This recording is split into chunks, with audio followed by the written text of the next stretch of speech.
समितिको कार्यावधि 1. प्रचलित कानुनको अधीनमा रही समितिले आफ्नो कार्यविधि व्यवस्थित गर्न सक्नेछ। 2. समितिले आवश्यक देखेमा सम्बन्धित विज्ञ एवं अन्य व्यक्तिको सहयोग लिन सक्नेछ। 4. समितिको कार्यविधि अहिलेको समितिको कार्यविधि, अहिले समितिको कार्यावधि। समितिको कार्यावधि कार्य प्रारम्भ गरेको मितिले 3 महिनासम्म हुनेछ। अनुसूची 1. समस्याग्रस्त र सार्वजनिक रूपमा प्रश्न उठेका सहकारी संस्थाहरूको नाम। 1. Oriental Cooperatives Limited. 2. Standard Saving and Credit Cooperatives. 3. Pacific Saving and Investment Cooperatives. 4. Prabhu बचत तथा ऋण सहकारी संस्था। 5. Kohinoor Hill Saving and Credit Cooperatives. 6. Consumer बचत तथा ऋण सहकारी संस्था। 7. कुबेर बचत तथा ऋण सहकारी संस्था। 8. Chartered Saving and Credit Cooperatives. 9. Vegas बचत तथा ऋण सहकारी संस्था। 10. Standard Multipurpose Cooperatives Limited. 11. Societal बचत तथा ऋण सहकारी संस्था। 12. लु निभा बहुउद्देश्य सहकारी संस्था। 13. Pashupati Saving Credit Cooperatives Limited. 14. Shiva Shikhar बहुउद्देश्य सहकारी संस्था लिमिटेड। 15. तुलसी बहुमुखी सहकारी संस्था लिमिटेड। 16. हाम्रो नयाँ कृषि सहकारी संस्था लिमिटेड। 17. कृषि विकास बहुउद्देश्य सहकारी संस्था। 18. Kantipur Saving and Credit Cooperatives Limited. 19. Lali Gurans बहुउद्देश्य सहकारी संस्था। 20. गौतम श्री बहुउद्देश्य सहकारी संस्था लिमिटेड। अनुसूची 2. 1. आइडियल यमुना बहुउद्देश्य संस्था। 2. इमेज बचत तथा ऋण सहकारी संस्था लिमिटेड। 3. सहरा बचत तथा ऋण सहकारी। 4. समानता बचत तथा ऋण सहकारी। 5. सानो पाइला बचत तथा ऋण सहकारी। 6. सुप्रिम बचत तथा ऋण सहकारी। 7. सूर्यदर्शन बचत तथा ऋण सहकारी। 8. सुमेरु बचत तथा ऋण सहकारी। 9. स्वर्णलक्ष्मी बचत तथा ऋण सहकारी लगायत अन्य।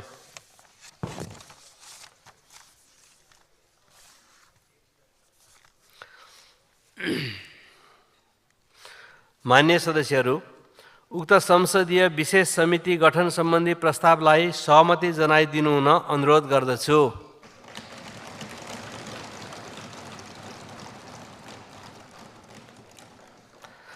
उक्त संसदीय विशेष समिति गठन सम्बन्धी प्रस्तावलाई सभाले सहमति जनाएको घोषणा गर्दछु।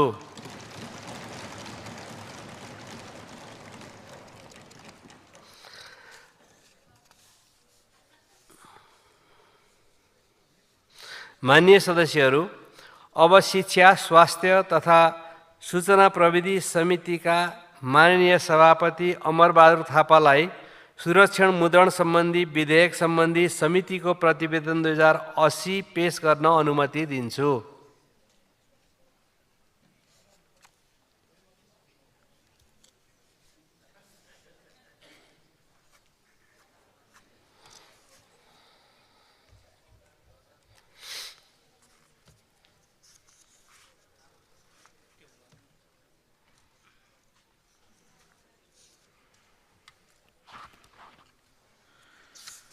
सम्माननीय सभामुख महोदय, राष्ट्रिय सभामा उत्पत्ति भएको सुरक्षण मुद्रण सम्बन्धी विधेयक 2077 प्रतिवेदन सहित दफावार छलफलको लागि प्रस्ताव पारित गरी राष्ट्रिय सभाबाट मिति 2080-21 गते प्रतिनिधि सभाको शिक्षा, स्वास्थ्य तथा सूचना प्रविधि समितिमा प्राप्त भएको थियो। समितिको बैठकमा मिति 2080 9/4 गते उक्त विधेयकमा सैद्धान्तिक छलफल भएको थियो र मिति 2080 10/18 गते सुरक्षण मुद्रण विधेयकको सम्बन्धमा संशोधनकर्तासँग संशोधनको कारण र औचित्य सम्बन्धमा छलफल भएको थियो। यस विधेयकमा 7 जना माननीय सदस्यहरूले 35 वटा संशोधन प्रस्ताव दर्ता गराउनु भएको थियो र विधेयकको छलफलमा सञ्चार तथा सूचना प्रविधि मन्त्रालयका माननीय मन्त्री, मन्त्रालयका सचिव एवं कानुन मन्त्रालयका सहसचिव उपस्थिति हुनुहुन्थ्यो।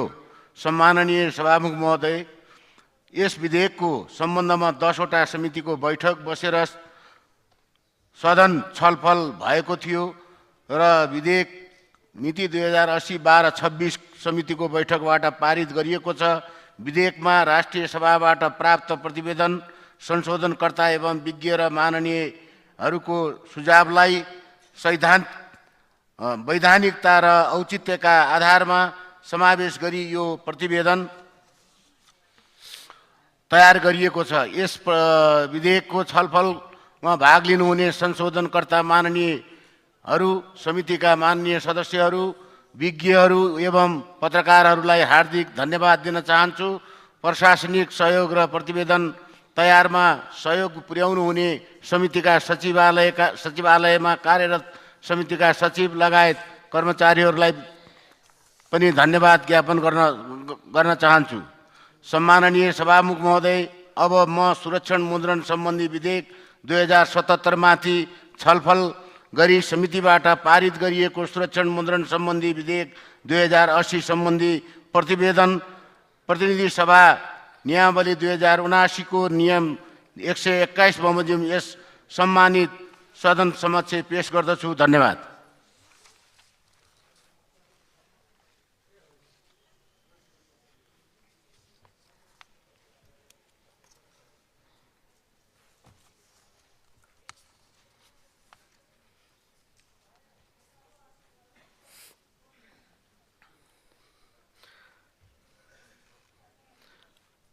माननीय सदस्यहरू, प्रतिनिधि सभा नियमावली 2079 को नियम 95 को उपनियम 1 बमोजिम माननीय प्रेम सुवालबाट लगानी सहजीकरण सम्बन्धी केही नेपाल ऐनलाई संशोधन गर्ने अध्यादेश 2081 लाई अस्वीकार गर्ने सूचना प्राप्त हुन आएको बेहोरा जानकारी गराउँछु।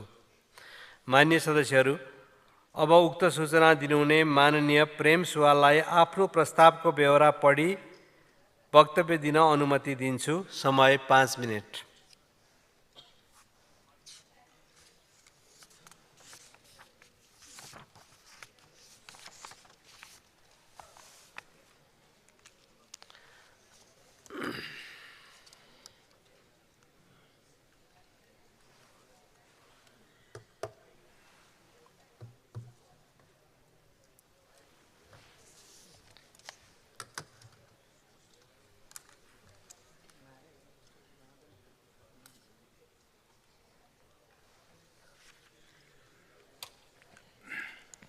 सभामुख महोदय,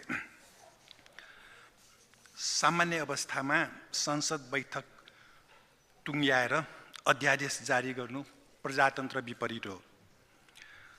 यो लगानी सहजीकरण भनेर जुन विदेशी लगानी ल्याउने यो अध्यादेश आएको छ, विदेशी लगानीले अनि देशको युवालाई विदेश पठाएर देशको कच्चा सामान विदेश पठाएर कुन देश विकास भएको छ? त्यसकारण यो ठिक छैन।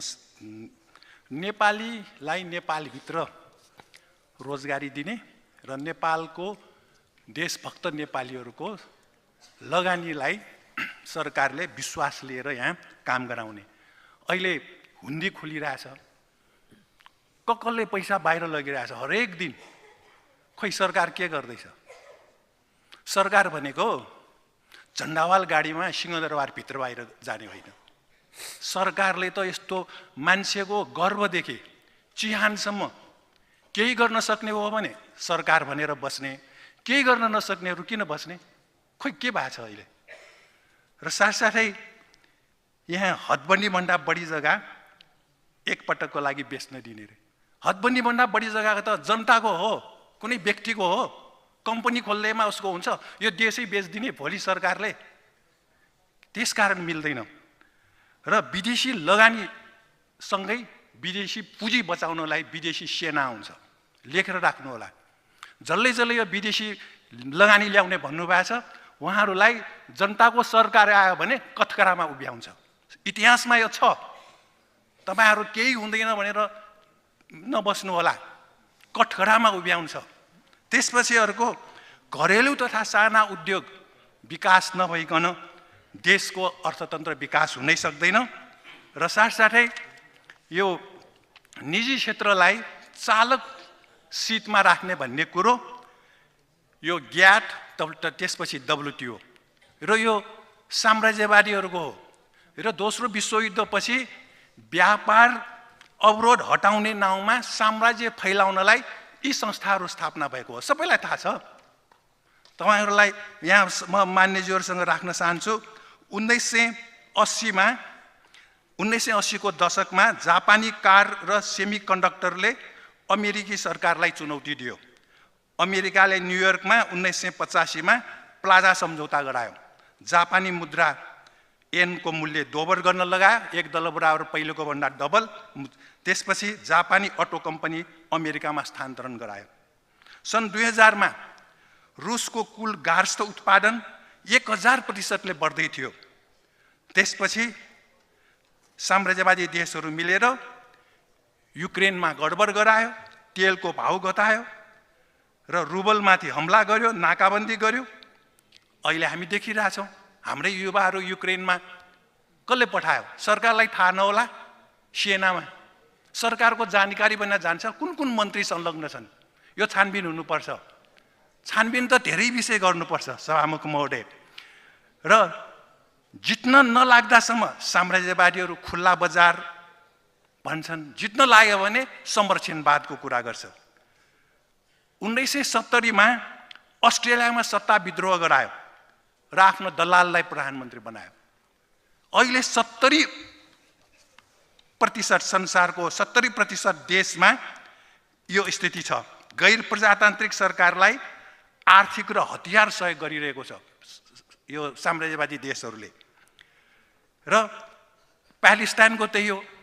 इजरायलमा अमेरिकी हतियार नगएको भए प्यालेस्टाइन त्यस्तो ध्वस्त हुन्छ। भोलि हाम्रो देशमा त्यो स्थिति आयो भने कुन कुन प्रधानमन्त्री र मन्त्री जिम्मेवार हुने हो? हामीले बोल्नुपर्छ यो विषय। र त्यस साथसाथै साम्राज्यवादले सिटयुद्धभरि कम्बोडिया, इन्डोनेसिया, दक्षिण कोरिया, ताइवान, ल्याटिन अमेरिका, मध्यपूर्व अफ्रिकामा तानाशाह र नरसंहारकलाई सत्तामा पुर्यायो। संसार हामीले सोचे जस्तो छैन। हामी नेपाली त अब गोर्खा भर्तीदेखि भाडाको सिपाही। त्यसकारण गोर्खा भर्ती रोक्नुपर्छ, विदेशी पुँजी रोक्नुपर्छ र नेपाली देशभक्तहरूको पुँजीलाई अगाडि बढाउनुपर्छ।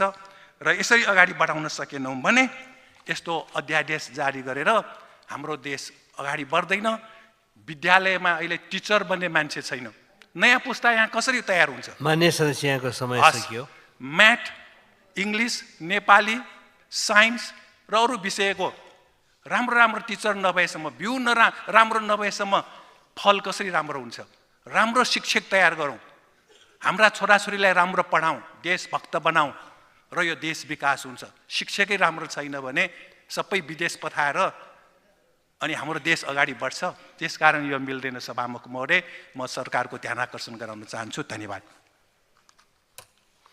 मान्य सदस्यहरू, अब मान्य उद्योग, वाणिज्य तथा आपूर्ति मन्त्री दामोदर भण्डारीलाई अध्यादेश अस्वीकार गर्ने सूचना प्रस्तुत गर्ने क्रममा उठेका प्रश्नहरूको जवाफ दिन अनुमति दिन्छु।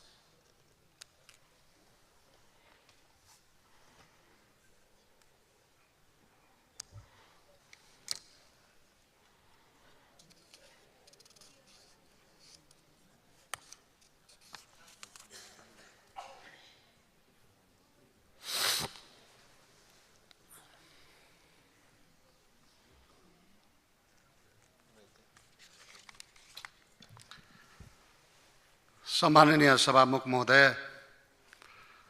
यतिखेर सरकारले लगानी मैत्री वातावरण निर्माण गर्नको लागि केही समय अगाडि लगानी सहजीकरण सम्बन्धी अध्यादेश सरकारले जारी गरेको थियो र त्यो लगानी सहजीकरण सम्बन्धीको अध्यादेश जारी भइसकेपछि सम्पन्न भएको लगानी सम्मेलनले एउटा उत्साह पैदा भएको छ। बाह्य लगानी, आन्तरिक लगानी सबै प्रकृतिको लगानीलाई सुनिश्चित गर्ने एउटा वातावरण तयार गर्ने उद्देश्यले सरकारले त्यो कुरालाई आवश्यकता महसुस गरेर तत्सम्बन्धी निजी क्षेत्रसँग सरोकार राख्ने अन्य निकायसँग व्यापक रूपमा छलफल गरेर परामर्श गरेर यो गर्न उपयुक्त छ भन्ने कुराको अनुभूत गरेर सरकारले यो अध्यादेशको माध्यमबाट लगानी सहजीकरण सम्बन्धी अध्यादेश जारी गरेको कुरा म सम्मानित सदनलाई अवगत गराउँदै यसमा माननीय सदस्यज्यूले जे आफ्ना अभिमत प्रकट गर्नुभएको छ त्यसको पनि म सम्मान गर्न चाहन्छु र फेरि पनि यो अध्यादेशलाई हामीले संसदको प्रारम्भिक बैठकमा यसलाई प्रस्तुत गर्नुपर्ने र यसलाई पारित गर्नुपर्ने आवश्यकता महसुस भएको हुनाले आफ्नो प्रस्ताव फिर्ता ल्याएर सरकारद्वारा प्रस्तुत यो लगानी सहजीकरण सम्बन्धीको अध्यादेशलाई पारित गर्नका लागि म आग्रह गर्छु। धन्यवाद। मान्य सदस्यहरू, अब यो छलफल यहीँ समाप्त हुन्छ। अब मान्य प्रेम सुवालले पेश गर्नुभएको लगानी सहजीकरण सम्बन्धी केही नेपाल ऐनलाई संशोधन गर्ने अध्यादेश 2081लाई अस्वीकार गरियोस् भन्ने प्रस्ताव फिर्ता लिन चाहनुहुन्छ भने म समय दिन्छु। सभामुख महोदय, यो लगानी सहजीकरणको नाममा विदेशी पुँजी ल्याउने भनेको सुकेको रुखमा पानी हाल्नु जस्तै हो। एउटा देश राम्रो हुनलाई वित्त, व्यापार, मिडिया, प्रविधि, राजनीतिक नेता, सेना, कृषि, प्राकृतिक स्रोत यो मजबुत हुनुपर्छ। यो के पनि भइरहेको छैन हाम्रो देशमा। अर्काको पुँजीबाट देशको भलो हुँदैन। त्यसकारण म आफ्नो अस्वीकार फिर्ता नलिने जानकारी गराउन चाहन्छु। धन्यवाद। मान्य सदस्यहरू, अब म उक्त प्रस्तावलाई निर्णयार्थ प्रस्तुत गर्दछु। मान्य सदस्यहरू, मान्य प्रेम सुवालले पेश गर्नुभएको लगानी सहजीकरण सम्बन्धी केही नेपाल ऐनलाई संशोधन गर्ने अध्यादेश 2081लाई अस्वीकार गरियोस् भन्ने प्रस्तावको पक्षमा हुने मान्य सदस्यहरूले हुन्छ भन्नुहोला र यसको विपक्षमा हुने मान्य सदस्यहरूले हुन्न भन्नुहोला। यो प्रस्तावको पक्षमा हुने मान्य सदस्यहरूले हुन्छ भन्नुहोस्। यो प्रस्तावको विपक्षमा हुने मान्य सदस्यहरूले हुन्न भन्नुहोस्। हुन्न भन्ने पक्षका मान्य सदस्यहरूको बहुमत भएकोले उक्त प्रस्ताव बहुमतले अस्वीकृत भएको घोषणा गर्दछु।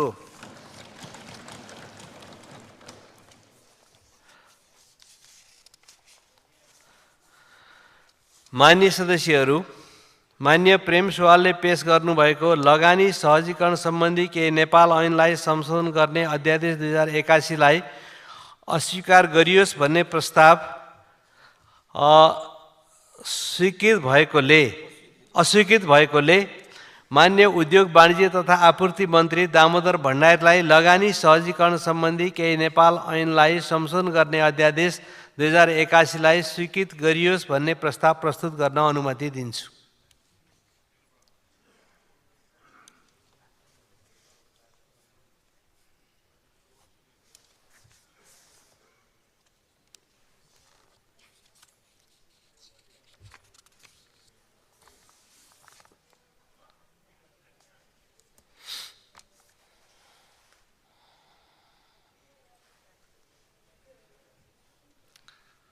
सम्माननीय सभामुख महोदयको अनुमतिले लगानी सहजीकरण सम्बन्धी केही नेपाल ऐनलाई संशोधन गर्ने अध्यादेश 2081लाई स्वीकृत गरियोस् भनी प्रस्ताव प्रस्तुत गर्दछु। धन्यवाद।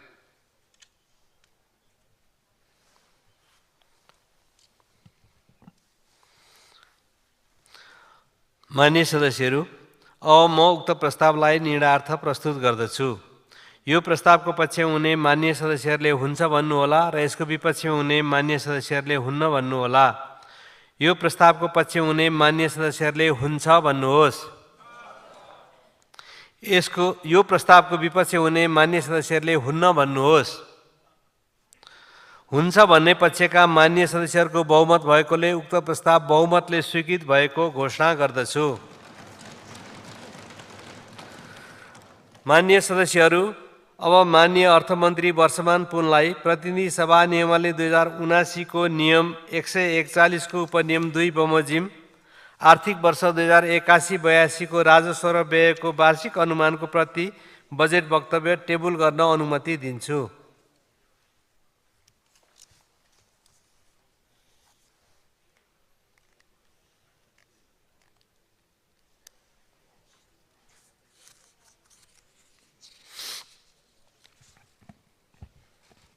सम्माननीय सभामुख महोदयको अनुमतिले अब 2081-82 को राजस्व र व्ययको वार्षिक अनुमानको प्रति सभा समक्ष टेबल गर्दछु। धन्यवाद।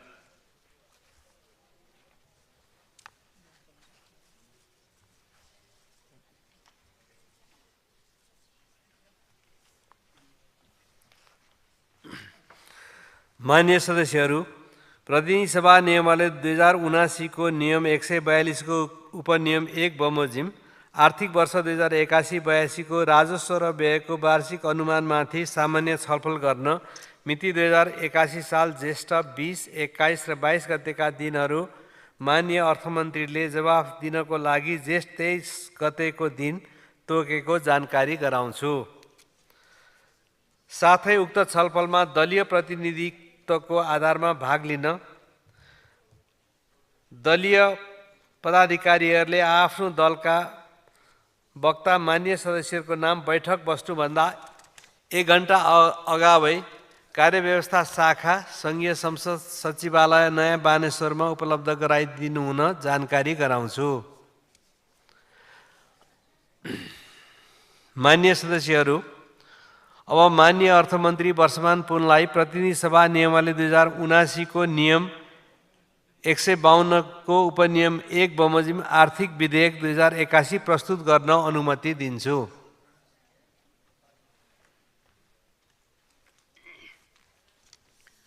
सम्माननीय सभामुख महोदय, नेपाल सरकारको अर्थ सम्बन्धी प्रस्तावलाई कार्यान्वयन गर्न केही महसुल, कर, शुल्क र दस्तुर लगाउन, लगाइराखेकोलाई चालू राख्न, हेरफेर गर्न तथा राजस्व प्रशासन सम्बन्धी प्रचलित केही नेपाल कानुनलाई संशोधन गर्नका लागि यो विधेयक पेश गर्नु परेको हो। यो विधेयकले राजस्व, कर, शुल्क, महसुल र दस्तुरको निर्धारण, त्यस्तो राजस्व, कर, शुल्क, महसुल तथा दस्तुरको दर बढाउन, घटाउन वा आंशिक वा पुरै छुट दिने व्यवस्थाको अलावा अन्तःशुल्क, मूल्य अभिवृद्धि कर, स्वास्थ्य जोखिम कर, शिक्षा सेवा शुल्क, पूर्वाधार विकास कर, सडक निर्माण दस्तुर, सडक मर्मत तथा सुधार दस्तुर, चलचित्र विकास शुल्क, प्रदूषण नियन्त्रण शुल्क, टेलिफोन स्वामित्व शुल्क, दूरसञ्चार सेवा दस्तुर, क्यासिनो रोयल्टी, सामाजिक शिक्षा कोष, विद्युतीय सेवा कर, विलासिता शुल्क, वैदेशिक पर्यटन शुल्क तथा वैदेशिक रोजगार सेवा शुल्क, हरित कर सम्बन्धी व्यवस्था लगायतका कर, शुल्क, दस्तुर निर्धारण गर्ने व्यवस्था समेटेको छ। यसको अलावा मदिरा ऐन 2031, मूल्य अभिवृद्धि कर ऐन 2052, आयकर ऐन 2058, अन्तःशुल्क ऐन 2058 र भन्सार ऐन 2064 मा समय अनुकूल संशोधन गर्न समेत प्रस्ताव गरिएकोले यो विधेयक प्रतिनिधि सभा समक्ष प्रस्तुत गर्दछु। धन्यवाद।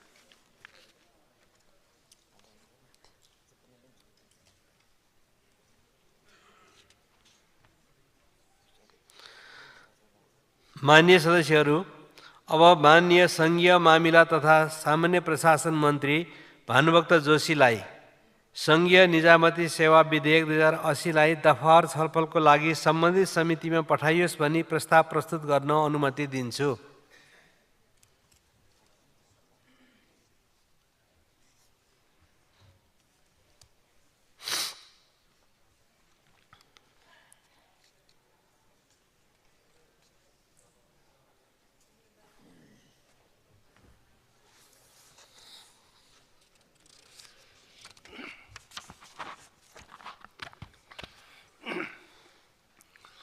सम्माननीय सभामुख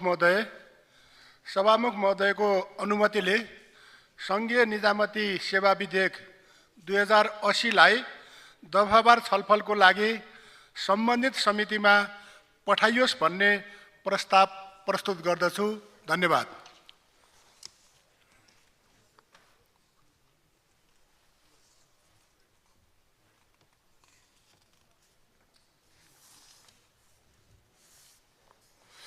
माननीय सदस्यहरू, अब सङ्घीय निजामती सेवा विधेयक 2080लाई दफावार छलफलको लागि सम्बन्धित समितिमा पठाइयोस् भन्ने प्रस्तावलाई निर्णयार्थ प्रस्तुत गर्दछु। यो प्रस्तावको पक्षमा हुने मान्य सदस्यहरूले हुन्छ भन्नुहोला र यसको विपक्षमा हुने मान्य सदस्यहरूले हुन्न भन्नुहोला। यो प्रस्तावको पक्षमा हुने मान्य सदस्यहरूले हुन्छ भन्नुहोस्। यसको विपक्षमा हुने मान्य सदस्यहरूले हुन्न भन्नुहोस्। हुन्न भन्ने आवाज सुनिएन, तसर्थ सङ्घीय निजामती सेवा विधेयक 2080लाई दफावार छलफलको लागि सम्बन्धित समितिमा पठाइयोस् भन्ने प्रस्ताव सर्वसम्मतिले स्वीकृत भएको घोषणा गर्दछु। मान्य सदस्यहरू, अब माननीय उद्योग वाणिज्य तथा आपूर्ति मन्त्री दामोदर भण्डारीलाई राष्ट्रिय सभामा उत्पत्ति भएको विद्युतीय व्यापार विधेयक 2080लाई दफावार छलफलको लागि सम्बन्धित समितिमा पठाइयोस् भनी प्रस्ताव प्रस्तुत गर्न अनुमति दिन्छु।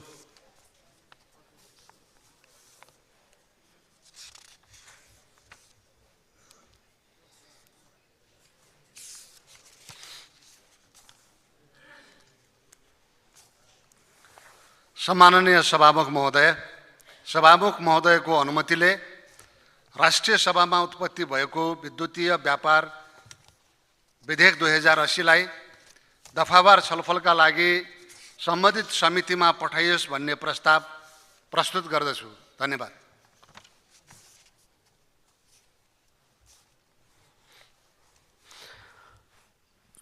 मान्य सदस्यहरू, अब विद्युतीय व्यापार विधेयक 2080लाई दफावार छलफलको लागि सम्बन्धित समितिमा पठाइयोस् भन्ने प्रस्तावलाई निर्णयार्थ प्रस्तुत गर्दछु।